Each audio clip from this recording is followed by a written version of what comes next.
25 சவரம் போட்டு போனேன். நகை எல்லாத்தையும் வாங்கி வச்சுட்டாங்க. வீட்டை விட்டு வெளியில் போனால் கூட கதவை டாப்பால் போட்டு பூட்டிட்டு தான் போவாங்க.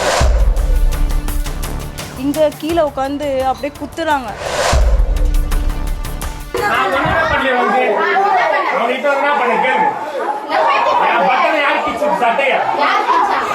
ஆபாசமாக பேசி அசிங்கமாக திட்டி அவமானப்படுத்தி கணவர் பக்கத்தில் கூட நிற்க விடாத அளவிற்கு மாமியார் கொடுமையெல்லாம் பெரும்பாலும் சீரியல்களில்தான் பார்த்திருப்போம். ஆனால் அதனையே மிஞ்சும் அளவிற்கு நிஜத்தில் நடந்தேறியிருக்கிறது.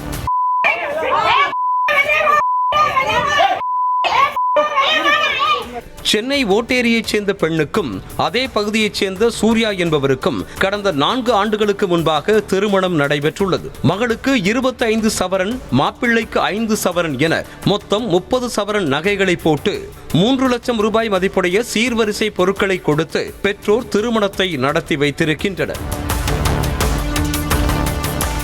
பக்கத்து வீடு என நம்பி பெண்ணை திருமணம் செய்து கொடுக்க கடைசியில் வாழ வேண்டிய வயதில் கையில் குழந்தையோடு நிர்கதியாய் நிற்கும் நிலைக்கு ஆளாகியிருக்கிறார்.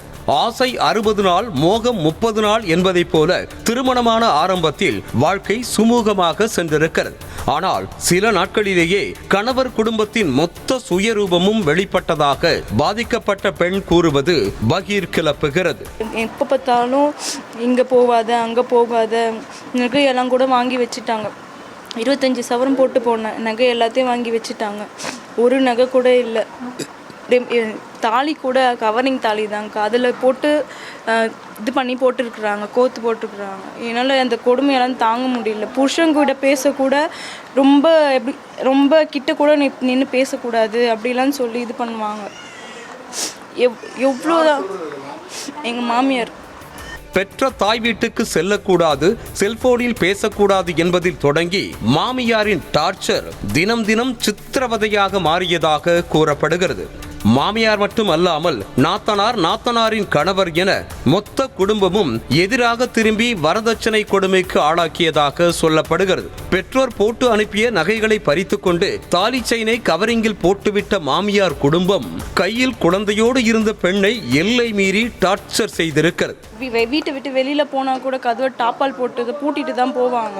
எனக்கு கொஞ்சம் கூட அப்படியே ரொம்ப ஸ்ட்ரெஸ் ஆகி அப்படியே ஒரு மாதிரி ஆகிடுவேன் நான். அப்போ கூட என்ன பண்ணுவாங்க, நீ இங்கே இரு, நாங்கள் போயிட்டு வந்துடுறோம். அவங்க வெளியில் போவாங்க. இது வரைக்கும் என் குழந்தைய வச்சுக்கிட்டு நான் வீட்லேயே தான் உட்காந்து இருப்பேன். நாங்கள் எங்கேயுமே வெளியே கூட போக மாட்டோம். பொறுத்து பார்த்த அந்த பெண் ஒரு கட்டத்தில் மாமியார் குடும்பத்திடம் சொல்லாமல் தாய் வீட்டுக்கு வந்துவிட்ட நிலையில் அதற்கு பிறகு நடந்ததுதான் மிக மிக கொடுமையே. மொத்த குடும்பமும் திரண்டு சென்று காது கூசும் அளவிற்கு ஆபாச வார்த்தைகளால் பேசியதோடு வீட்டை அடித்து நொறுக்கி கொடூரமாக தாக்குதலில் ஈடுபட்ட நிகழ்வும் அரங்கேறியிருக்கிறது. 3 போலீசார் நின்று தடுத்து பார்த்தும் மூர்க்கத்தனமாக தாக்குதல் நடத்திய காட்சிகள் நெஞ்சை பதைக்க வைக்கின்றன. குழந்தை பிறப்புக்காக அறுவை சிகிச்சை செய்த பெண்ணை வயிற்றிலேயே எட்டி உதைத்து துடிதுடிக்க வைத்ததாக சொல்லப்படுகிறது.